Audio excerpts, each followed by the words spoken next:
Hello everyone, welcome to Wedangotravel. My name is Monica and together we're going to discover authentic and unknown Japan. So let's get started.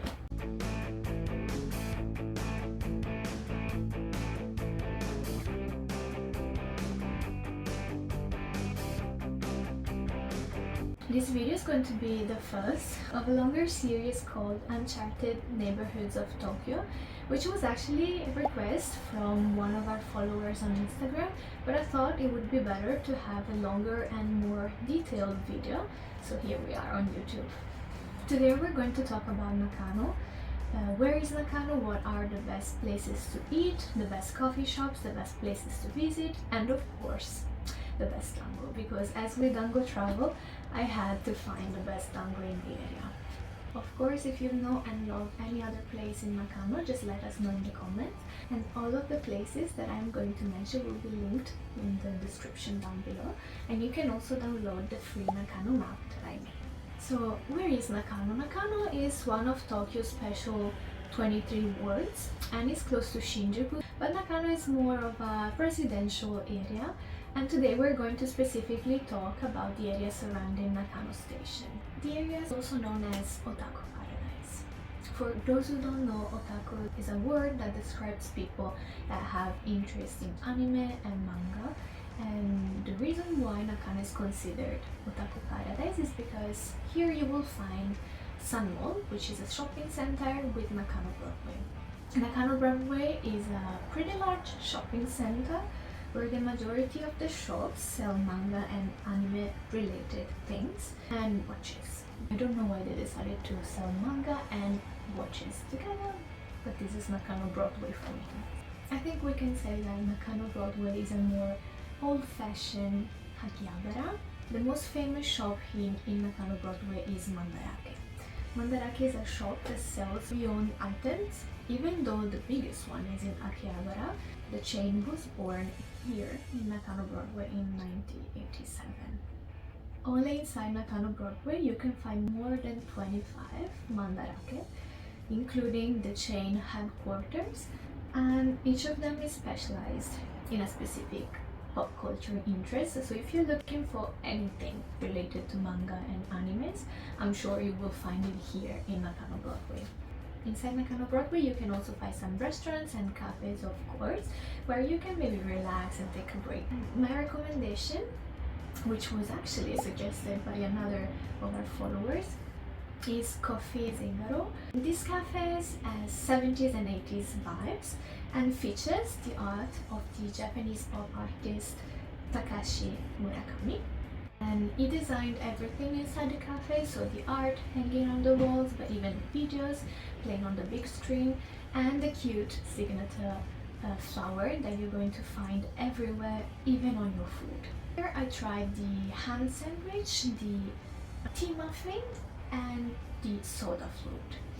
They were almost too pretty to eat, but they were also very tasty, so it's recommended. On top of that, Coffee Zingaro is set up with tables that doubles as game consoles, so if you want to play, make sure to also order the special flower coins, which are 500 yen each. On the third floor of Nakano Broadway you can also find Murakami's portrait studio, and if you're lucky than me, it's gonna be open when you visit. Nakano is also a fun place where you can find many restaurants and izakaya. In fact, the streets surrounding Nakano Broadway are one of my favorite places in the entire neighborhood, if not Tokyo, especially at night when all of the lanterns and lights are turned on, so make sure you visit the area at night as well. Some really tasty restaurants and izakayas that you have to try. The first one is Okajoki, which is a ubatayaki restaurant, which means they specialize in fish and they're gonna grill it in front of you. So tasty. The second place is Tonkatsunori. Tonkatsunori specializes in tonkatsu, which is a fried pork cutlet, and you can have it on top with rice or with rice on the side with salad, and it's so good, so tender, so tasty. The place is very small, so make sure that you book a table if you want to go, especially at night. Another very good place, I actually have never been there because every single time is full, so make sure you book with maybe even weeks in advance, is Maguro Mart. Maguro Mart, if you know a little bit of Japanese, Maguro means tuna, so they sell tuna-based dishes. So for all of the tuna lovers, this is the place for you. Another restaurant is called Unjami. Unjami is a restaurant from Okinawa. So if you have never tried Okinawa food and you wanted to give it a taste, Nakano offers that as well. But now let's move on to an even less known area, which is Araiyakushi shopping street. Araiyakushi shopping street. If you want to enjoy a lovely walk away from tourists, this is the street for you. It's very local with tiny little shops, tiny little cafes, and literally only Japanese people know it. So you can like walk in a very authentic Japanese place, and you can stop by every now and then to a cafe and a little shop. It's a very good place. Chillaxin, books and beer, because of course why should you choose between books and beer where you can have both. Then we have Papa Bubble, which is a candy shop. The candies are all handmade and they are very tasty. I tried the chocolate and mint ones and they were really good. Then we have Aozora coffee and cookie stand, and I mean the name tells you everything that you need to know.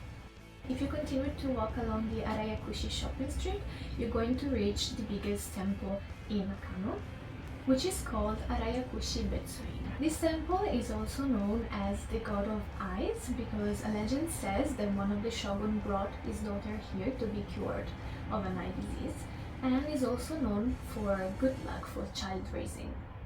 And the temple is very nice. The atmosphere is amazing, especially during Sakura season.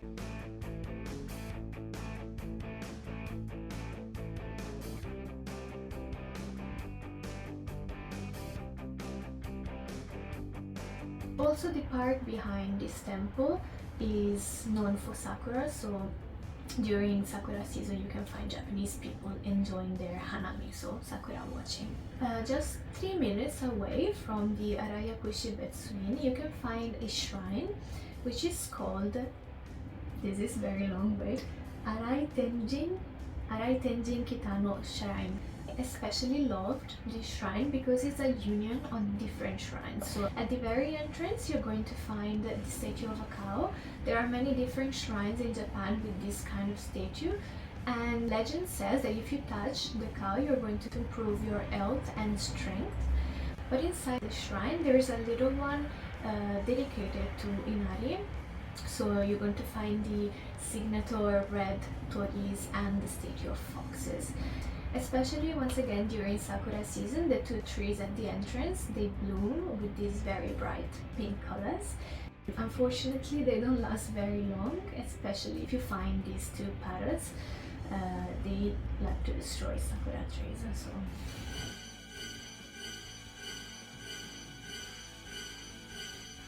The rest of Nakano is actually a very quiet and residential area, so you can take a nice walk in a more quiet and less crowded Tokyo. If you want to stop for a snack or, as we did, lunch, I suggest going to La Blanche Hermine. This is really a little gem. It's a French-inspired restaurant and they sell crepes and galette, which is salty crab. And we tried the lunch set menu, which include a cold soup, a salty galette, and you could also add a sweet crepe, but we were too full so we didn't have that, so we are definitely going back to try those. They also sell some handmade sweets and cakes, so if you want just to grab a quick snack, perfect place for you. Walking back to Nakano Station, you have to stop a little bit at Nakano Central Park. So Nakano Central Park is, I would say, a place where all of festivals take place, and here, especially during spring and summer, you're going to find a lot of Japanese families and friends that gather and have picnics and enjoy the nice weather. When we recorded the video, sakura were finally starting to bloom, so Japanese people were finally enjoying their long-awaited hanami. So if Nakano Central Park is worth visiting during spring and summer, during winter and autumn, you have to visit Momiji Park. Momiji Park is a very small park and the name translates to the mountain of red maple trees. So of course, during Momiji season, so the red maple trees season, you're going to see a lot of red leaves, and it's very beautiful. It's actually one of the best places in Tokyo, I would say, to see the red leaves. So before getting to the best dango in Nakano, here are some honorable mentions that I'm sure many of you will enjoy. So the first one is NK Cafe, which is a super tiny coffee shop in the residential streets of Nakano. Then we have F.F.O Coffee, I think that's how you pronounce it. And once again, very tiny coffee shop where you can enjoy your coffee while admiring some flowers.